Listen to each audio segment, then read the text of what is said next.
This is a story, one about pride and commitment, one about sanity and pain, one about monsters that were worse on the inside than they were on the outside, all centered around one of the most popular monster movie series of all time, Godzilla.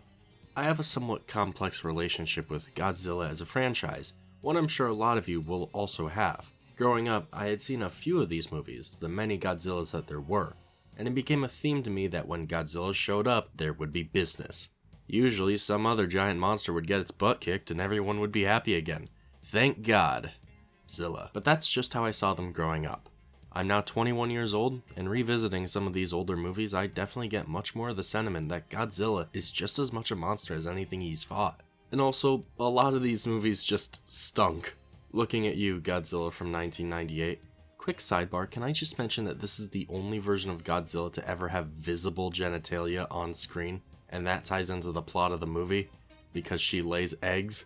God, that movie is weird. But especially recently, Godzilla's been making one hell of a comeback. Although 2014's Godzilla by Legendary Pictures may not have been amazing, it did spawn a whole new series of films all connected to one another in a monsterverse. King of the Monsters, Kong Skull Island, Godzilla vs. Kong, all among some of my favorite movies about the character, and his roster of comrades. On the Japan side of things, we got Shin Godzilla in 2016, a radically different take on the character that proved immensely popular, playing much more into the character being an outright malicious force of nature. And now there's Godzilla Minus One, a film which has been pretty much universally praised for its visuals, its story, and of course its center kaiju. Needless to say, Godzilla is as popular as he ever was, which is why I'm not all that surprised he's been the subject of several analog horror series. But one in particular has been really popular as of late, so I thought I'd dive in and give my take on it. The series has been referred to as The Man in the Suit, created by Unknowingly. Now, I'm not the only one who thinks this surely, but one of the appeals the older Godzilla films have over the newer ones is the goofiness of the costumes being worn. Since these films primarily come from a time before CG was widely used, these monsters were made as practical suits for performers to wear, usually marching around some set of micro buildings for them to crush. It overall makes the characters feel more human and less animalistic, but in the long run it was a good call, and adds to the charm all these years later. What the Man in the Suit does, however, is change that perception. These suits aren't goofy, they aren't endearing, they aren't as harmless as they may appear. Fair warning, of all the analog horrors I've covered, this one is probably the heaviest in terms of message and themes. Vita Carnis may be about human extinction, but that's something everyone can fear. What the Man in the Suit has to offer, however, is actually fairly politically charged. A lot of this is about the events that led to the creation of 1954's Gojira, and the motivation behind it. This series also has a fair amount of crossover into the real world, relying on the poor record of development when it comes to early Godzilla films, many of which were known to have shaky productions. Although I should emphasize that while many events in this series are inspired by the real world, the actual story itself is completely fictional. I didn't think I'd have to explain that, but a lot of people thought Arch was tricking them when I covered Weird Birds. So let's get started with the story. The Man in the Suit follows an unnamed American filmmaker who joined the production company Toho in 1962 as part of the filming of King Kong vs. Godzilla. While there, this filmmaker discovered that the actor playing Godzilla, who went by the nickname Goji, was extremely unusual. In an altercation wherein Goji beat the King Kong actor, Shoichi Hirose, presumably to death, the filmmaker had an encounter with Goji after the building lost power. This encounter would lead the filmmaker to dig further into Goji's past and discover the truth about the Man in the Suit. The true story started with the filming of 1954's Gojira, which is the Japanese name for Godzilla. As far as things go, the production was going forward smoothly. The actor who played the titular Gojira even seemed to enjoy the production, wearing the suit around set all the time. He even requested people refer to him as Goji, and snuck the costume back to his home even when the director had asked him not to. Everything was fine until one day. During the filming of a scene, he stopped moving. His breathing was ragged, he started shaking. Something terrible had gone wrong. While production tried to cut him out, they realized that something unimaginable had happened. Although it's initially blamed on a drug, it's later revealed to be a result of exposure to nuclear radiation. But somehow, the Goji actor's body became so affixed to the suit, it started to fuse into it. His muscle mass, his bones, his skin and blood all became a part of the suit. The Man in the Suit, as he would henceforth be known, was a suffering mess of a person stuck inside of the Godzilla costume. But because at the time Toho was working with a small budget and not much in terms of legal defense, they kept it hidden. After all, who could the man in the suit even tell? He no longer had vocal cords to speak or a tongue to make words. At the most, he could let out gross guttural squeals and roars.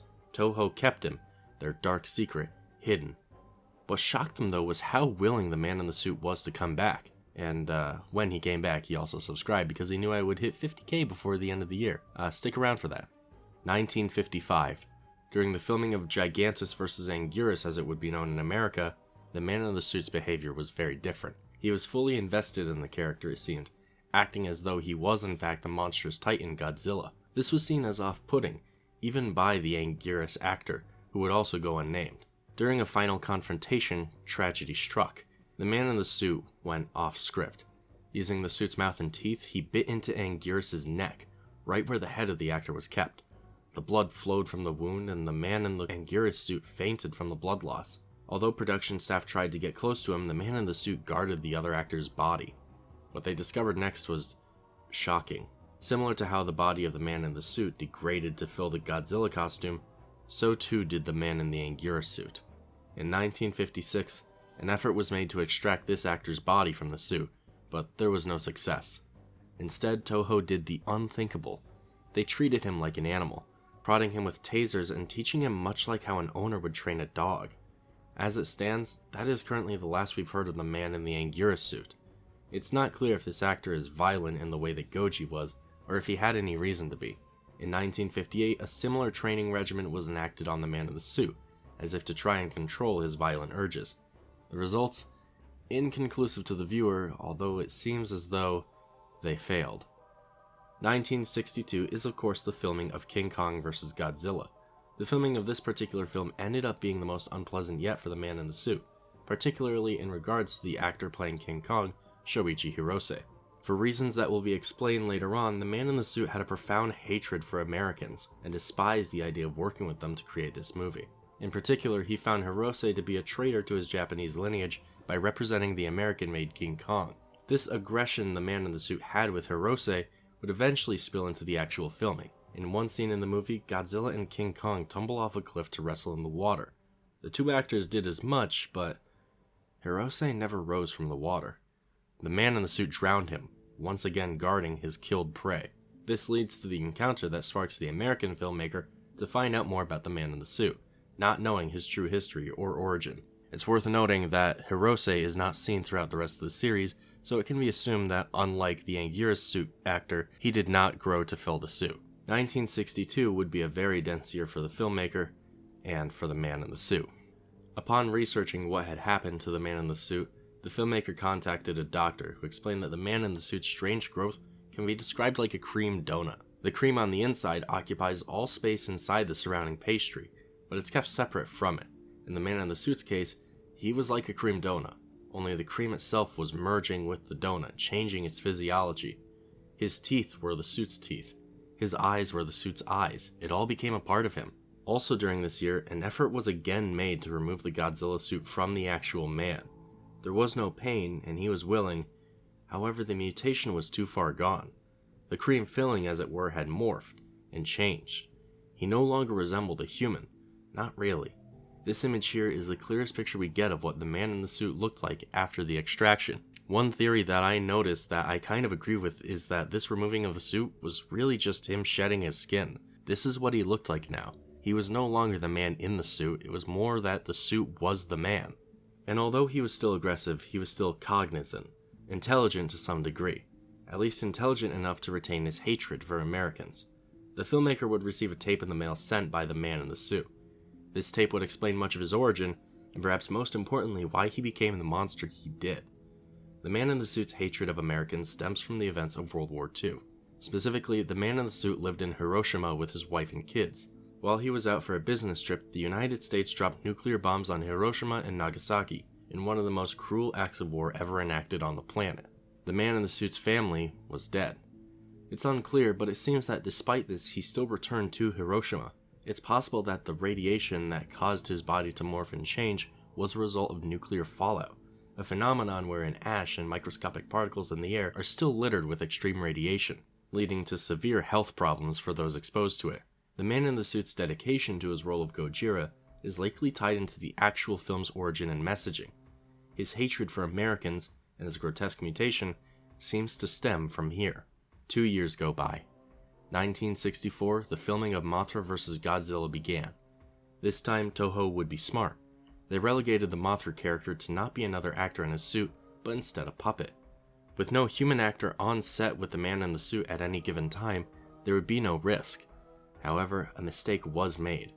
In order to properly convey Mothra's origin as a larvae-like creature, a suit was made. One that would be occupied by a young woman on her first day on the job. She had even invited her parents to watch her perform. During a scene wherein Godzilla and Mothra fight, the man in the suit grabbed and bit down on the puppet. However, finding no human inside enraged him. Instead, he targeted the larvae. He ran over to bite and maul the suit with the girl inside, and her parents rushed in to stop the man in the suit. But it was over. He mauled the parents and successfully bit the girl in the Mothra suit. This time though, production was quick. They chased the man in the suit away and tried to open the larvae suit before anything could happen. And so, the man in the suit for the first time in years escaped the studio. He would wander streets and roads. He would be seen and have his picture taken. One child who saw him described his appearance as fake but real, especially with how his face contorted, with more expression than should be possible with a kaiju costume like that. In the end, the team found the man in the suit wandering through the forest. When they went to recapture him, he vomited his own blood onto the ground into a pool. They recaptured the man in the suit and went back to Toho, but when they arrived, they found the larval suit. The girl was still inside, cocooned against the ceiling. As it stands, that is the most recent event in the timeline. The man in the suit is still an ongoing series though, so I do think we can expect more to come of it. But based on what we have here, we have a lot to talk about. Ordinarily, I do my analysis as the story is laid out, but this time around I wanted to get the story out of the way so that we can talk more about the pieces of this story I find incredibly interesting. So let's first talk about the actual production of the series. The production of The Man in the Suit is not all that great. Because of the subject matter, very little can be shown on screen that isn't archival footage or behind the scenes photographs, many of which are already publicly available. This is why probably the best episode from a production standpoint is Rare Newspaper, where these interesting photos and drawings are made to convey the story. Aside from that, the series is also chock full of a lot of grammatical errors. My initial thought behind this was that the creator of the series, unknowingly, was Japanese and trying to translate into English. However, it seems the reverse is true, with many of the Japanese phrases in the series apparently being super incorrect. Regardless, I really can appreciate the lengths this creator went to in order to tell their story, and it does have some really cool imagery throughout. I don't have much to say about the production quality here, but I do have a lot to talk about in regards to the theming of the series. As I mentioned earlier, the man in the suit is a Japanese man who lost his family to the bombing of Hiroshima by the United States. And I do want to discuss how this detail changes a lot of the series. In a way, this kind of horrific backstory makes the decision to theme this series around Godzilla so much more appropriate. Gojira's original creation was meant to be a commentary on the negative impact of the bombs on Japan. In the original film, Gojira is a sea creature whose resting place was disturbed by the testing of hydrogen bombs at sea. When he awoke, he caused devastation across Japan, killing many, maiming many more. The film ends with a weapon known as an oxygen destroyer being deployed, killing this incarnation of Gojira. The final message of the film warns that if nuclear bomb testing were to continue, a new Gojira may rise. Many interpret the original portrayal of Godzilla to be about the attacks on Hiroshima and Nagasaki. With the destruction he causes and the fact that his unique powers revolve around radiation, it's no surprise that the message of the movie was one of disarmament. Hell, even the oxygen destroyer is a piece of this, with the device's creator initially being reluctant to use it due to his worries about the device being used as a superweapon thereafter. All of this to say that the man in the suit's devotion to the initial character of Godzilla absolutely makes sense. When he found out the message he could send, he knew he had to be the character. But this also ties into his frustrations later on, especially against King Kong. He was unhappy with the series being pretty much immediately serialized. He didn't want to be just a movie monster, he wanted to be Godzilla. And now he was stuck. I guess what I want to say about The Man in the Suit is that it's one of the most promising analog horror series I've ever had the pleasure to watch. Its basis in reality, as well as its disturbing, politically motivated subject material, mixed with imagery that reminds me of the monster movies I enjoyed as a kid, had me hooked from the very first video. I think The Man in the Suit, while not being for everyone, is definitely one to keep an eye out for going forward. This series manages to avoid analog horror tropes and tell one of the best stories I've heard from one. Is it goofy and unrealistic? Yes, objectively, but it plays its hand completely straight and motivates it by sticking to its established rules and continuity. It helps that half of the story is in the movies that we've already seen. I would recommend rewatching those old Godzilla movies now and think about this story. Until then, I think I've had my fill. I still need to go see -1 while it's still in theaters, and I think I'm going to be thankful that Godzilla this time is fully CG. Until then, please consider subscribing, and I'll see you next time. Peace.